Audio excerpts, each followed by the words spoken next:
2 anys després, Oques Grasses torna al Festival Ítaca. La banda catalana ha anunciat una gira de 7 concerts i un d'ells serà a la platja de l'Estartit, el 21 de juny. El grup usonenc hi arribarà amb el seu últim disc, Fruit del deliri.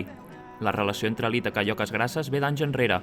Van actuar al Castell de Montgrí el 2014 i l'any 2016 van formar part de la presentació del festival actuant en un vaixell vora les Illes Medes. Els anys 2016, 2019, 2021 i 2022, el grup ha estat un dels protagonistes de les nits a la platja de l'Estartit. Aquest 2025 farà 14 anys del naixement de la banda.